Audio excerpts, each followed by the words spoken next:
ناظرین، سلطان صلاح الدین کی اس ایپیسوڈ میں ہم دیکھیں گے کہ وہ ایک خط لے کر کھڑا ہوتا ہے اور جس میں لکھا ہوتا ہے کہ ایک مسلمان قافلے اور جو تاجر قافلہ تھا، حج کے راستے پر ان پر حملہ ہوا ہے۔ یہ خبر ان کو بیلین دیتا ہے حج تو کے وہ راستے کہتے ہیں پر کہ ہم آپ پر کیسے یقین ایک کر لیں کہ مسلمان یہ تاجر خبر قافلے بالکل پر درست حملہ ہے۔ کیا گیا ہے۔ تو بیلین جواباً کہتا ہے کہ اگر آپ لوگوں ہم کو کیسے یقین مان لیں نہیں ہے یہ تو سچ میری ہے؟ جگہ آپ لوگ چلے جائیں۔ چاہو تو میں رک جاتا ہوں، پھر تم اور خود دیکھ ناظرین، ہم لینا۔ اگلے ہی سین میں دیکھتے ہیں ہم کہ دونوں ماریا اور جانتے سبیلہ ہیں آپس کہ میں ہم بیلین کے کلام سوا ہوتی ہیں کوئی اور اس ماریا شہر کا کہتی دفاع ہے صلاح الدین کے سبیلہ خلاف سے نہیں کر کہ سکتا۔ ہم دونوں ہی جانتے ہیں کہ بیلین کیا ہی ہے تم جو یروشلم بیلین کی کو بیوی صلاح کے الدین ناطے کے یہ حملوں بات سے کہہ بچا رہی ہو؟ سکتا ہے۔ تو سبیلہ کہتی ہے کہ پورے عالم کیا اسلام تم میں یہ بات کوئی بھی ایسا بیلین کی بیوی اختلاف کی حیثیت سے کر رہی ہو؟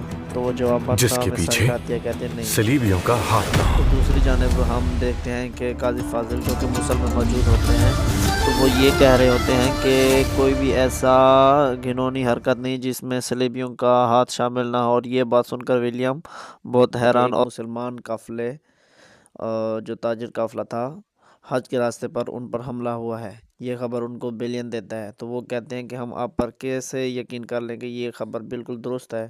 تو بیلین جواباً کہتا ہے کہ اگر آپ لوگوں کو یقین نہیں ہے تو میری جگہ آپ لوگ چلے جائیں۔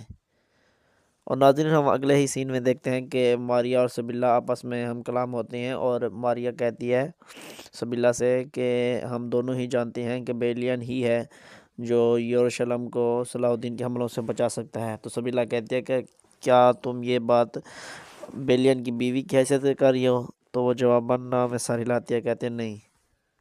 اور دوسری جانب ہم دیکھتے ہیں کہ قاضی فاضل جو کہ مسل میں موجود ہوتے ہیں تو وہ یہ کہہ رہے ہوتے ہیں کہ کوئی بھی ایسا گھنونی حرکت نہیں جس میں صلیبیوں کا ہاتھ شامل نہ ہو۔ اور یہ بات سن کر ولیم بہت حیران اور